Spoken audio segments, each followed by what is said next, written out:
So today I will show you the easiest way to grow wheatgrass. I posted a video earlier showing you how you can grow wheatgrass without soil, just using water. However, you need to constantly keep adding water to wheatgrass at least 2 to 3 times a day to do that.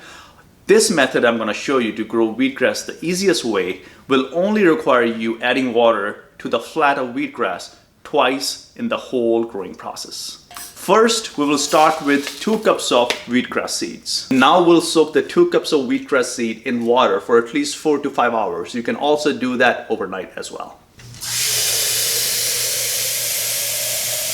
The easiest way to grow wheatgrass is by using coconut coir. Coconut coir retains moisture, and you only have to water the wheatgrass once or twice throughout the growing cycle. To grow wheatgrass this way, you need 1 tray and the wheat berries that we have been soaking overnight. They have little tiny sprouts and they are ready to be planted. So I have this coconut coir that's already been expanded and ready to be used as a base for planting our wheatgrass. First, let's add coconut coir to the bottom of the tray.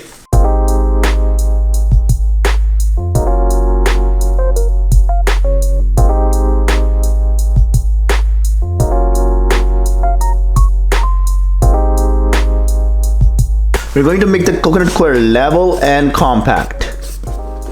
Once this is done, we are going to add our wheat seeds. Sprinkle evenly all throughout the tray. Now spread the seeds evenly with your hands throughout the tray.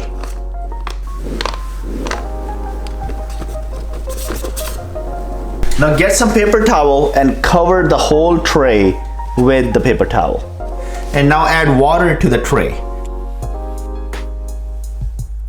Completely soak the paper towel, and this will also soak the coconut coir underneath. I'm going to fold the paper towel inward so the wheat seeds don't encounter any resistance while growing. Here you go, our setup is ready.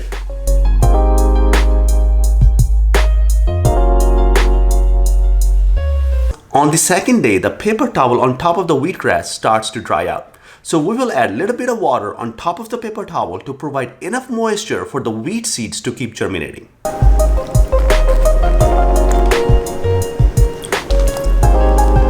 So this is the third day, and this is the day we're going to remove paper towel from our growing wheatgrass. So let me go ahead and remove this paper towel. Oh, look at that. As you can see, the wheatgrass is growing beautifully. Look at those shoots. So the wheatgrass is growing very healthy and beautifully. We are not going to just water it yet. We're going to see if there is enough moisture in the coconut coir, and there is. I can see how heavy it is. I know this is because of water weight. You can also poke the coconut coir with a toothpick to see if the coconut coir has enough moisture. When the coconut coir dries out a little bit, that's when we are going to water the wheatgrass one more time. And that's the only time we'll water the wheatgrass before we harvest.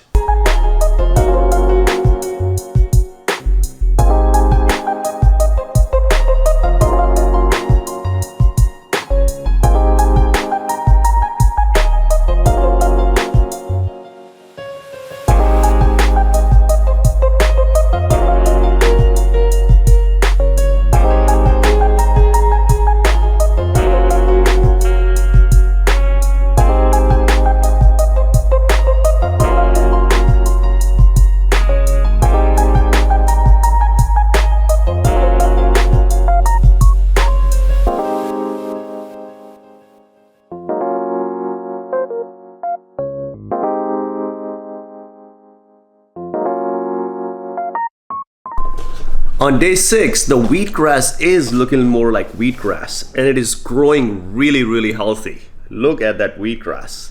And there's absolutely no mold in this wheatgrass. And that's because coconut coir retains all the moisture down under the roots, so there's no moisture where the seeds are, and that prevents mold. Mold occurs when there's excess moisture in the base. However, coconut coir regulates moisture really well, and it soaks all the extra moisture. So there's absolutely no chance mold can grow in this wheatgrass. However, it is drying out a little bit, so we will be adding a little bit more water, and this is the last time we'll add water before we harvest.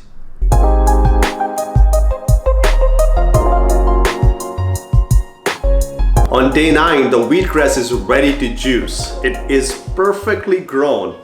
Look at that wheatgrass. It's looking really healthy and it's beautiful. Be sure to check out my video on the best way to juice wheatgrass. I really hope you enjoyed this video, and if you did, hit that like button. But if you really enjoyed the video and also want to see future videos like this one, hit the subscribe button and I will see you in another video.